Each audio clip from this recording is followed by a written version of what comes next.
Halo semuanya, selamat datang di sesi bedah materi kita hari ini. Nah, kali ini kita bakal ngebahas sebuah teks yang jujur aja lumayan provokatif. Ini tulisan singkat tapi tajam banget dan berani nantang hampir semua nasihat keuangan pribadi yang pernah Anda dengar. Kalau Anda pernah ngerasa bersalah cuma gara-gara beli secangkir kopi, atau ngerasa udah nabung setengah mati tapi kok nggak maju-maju, wah, materi yang kita bahas hari ini bakal ngebuka mata Anda banget. Teks ini nggak sekedar ngasih tips nabung receh, tapi bener-bener ngebongkar sistemnya dari akar. Oke, langsung aja kita mulai. Bagian pertama, kebohongan besar latte. Nah, bagian awal dari sumber kita ini benar-benar nggak pakai basa-basi. Penulisnya langsung nyerang apa yang bisa dibilang aturan paling suci dalam dunia keuangan pribadi modern. Oke, coba kita lihat kutipan ini. Kita semua pasti udah hafal banget kan sama mantra ini. Ini tuh nasihat klasik yang diajarin sama hampir semua perencana keuangan sejak tahun 90-an. Idenya gini. Kekayaan itu dibangun dari pengorbanan-pengorbanan kecil tiap hari. Katanya, kalau Anda cukup disiplin buat nahan diri dari kesenangan kecil, ya kayak beli kopi tadi, keajaiban bunga majemuk bakal ngasih Anda masa pensiun yang tenang dan bahagia. Kedengarannya rapi dan masuk akal banget kan? Tapi, coba lihat gimana teks sumber kita ngerespons janji manis tadi, cuma dengan 2 kalimat pendek ini.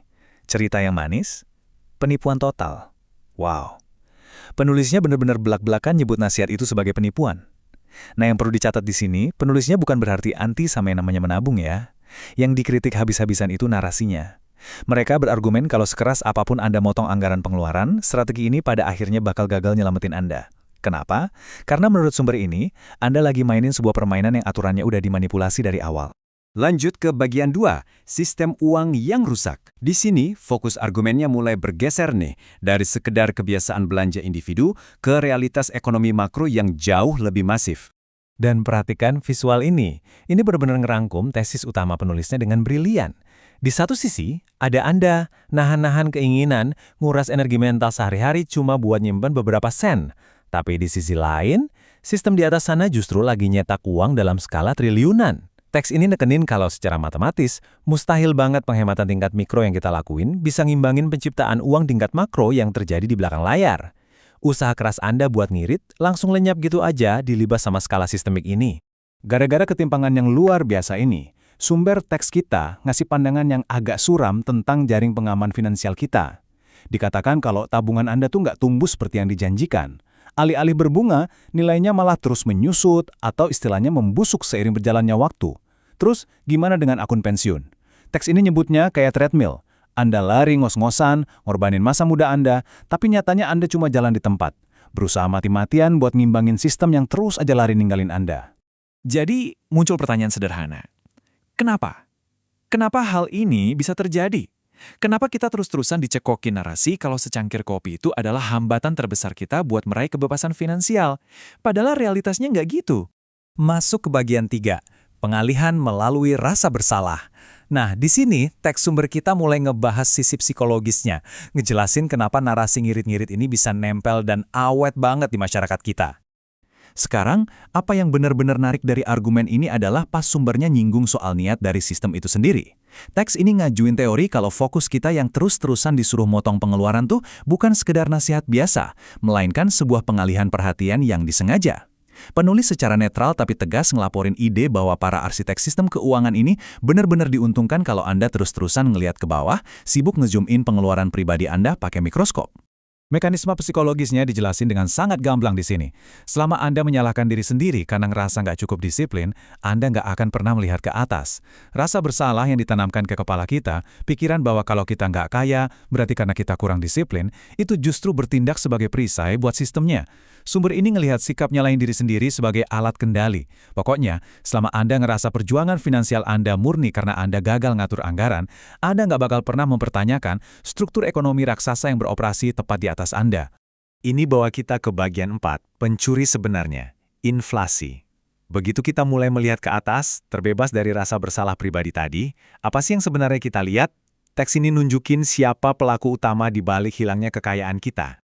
Menurut sumber materi ini, pencuri aslinya bukanlah karena Anda kurang kuat nahan godaan belanja, melainkan inflasi dan dilusi mata uang. Penulisnya nggak cuma ngelihat hal ini sebagai efek samping pasar bebas yang wajar ya, nggak sama sekali. Teks ini secara aktif ngebingkai inflasi dan pencetakan uang sebagai mekanisme yang memang ngerampas kekayaan Anda. Jadi pas uang baru terus-terusan dicetak ke dalam sistem, nilai uang yang udah susah payah Anda kumpulin itu diam-diam menyusut. Terdilusi. Secara harfiah dicuri dari saku Anda bahkan saat Anda lagi tidur nyenyak. Jadi, poin krusialnya tuh gini. Teks tersebut berargumen bahwa ini bukan kecelakaan atau cacat sistem. Ini memang udah didesain seperti itu. Sistem ini ibaratnya menyedot energi dan waktu hidup Anda, ngubah hasil kerja keras Anda jadi debu gara-gara inflasi. Dan tahu nggak bagian paling ironis menurut penulisnya? Semua ini terjadi waktu kita lagi sibuk di bawah sini. Ribut dan menghukum diri kita sendiri cuma gara-gara beli kopi seharga $5. Perdebatan receh kita soal gaya hidup itu ternyata bertindak sebagai tabir asap yang benar-benar sempurna. Akhirnya kita sampai di bagian 5, memilih keluar untuk kebebasan. Mari kita lihat gimana semua poin tadi bermuara pada kesimpulan radikal sang penulis. Sumber teks ini tetap ngakuin kok, kalau Anda mau berhenti beli latte ya sah-sah aja. Berhemat itu nggak buruk. Tapi penulis ngingetin kita dengan keras, jangan pernah pura-pura kalau hal itu bakal nyelamatin Anda. Maksain diri buat bikin anggaran lebih ketat di dalam permainan yang udah curang, cuma nawarin ilusi kendali. Itu solusi palsu. Teks ini ngimpulin kalau kebebasan yang sejati itu butuh pendekatan yang beda total, bukan tentang main lebih pintar di sistem yang rusak, melainkan menolak buat main di dalamnya. Ini dia semacam manifesto penutup dari materi kita hari ini. Penulis berargumen, satu-satunya cara rasional buat menang di kasino yang selalu nguntungin bandar adalah dengan gak ikutan main. Memilih keluar disajikan bukan sebagai kekalahan, tapi justru sebagai satu-satunya jalan logis menuju kebebasan yang benar-benar otentik. Anda harus cari cara buat keluar dari sistem uang yang selalu ngikis nilai dari keringat dan waktu Anda. Dan itu ninggalin kita sama pertanyaan besar ini. Teks tersebut secara provokatif ngasih tahu kita kalau sistem ini rusak dan satu-satunya jalan adalah milih keluar. Tapi prakteknya di kehidupan finansial Anda sendiri itu kayak gimana? Apa artinya kita harus mulai investasi di aset-aset keras yang kebal inflasi? Atau kita harus mulai nyiptain nilai di luar mata uang konvensional? Teksnya memang nggak ngasih buku panduan langkah demi langkah, tapi justru menantang Anda buat nyari tahu sendiri jalan keluarnya.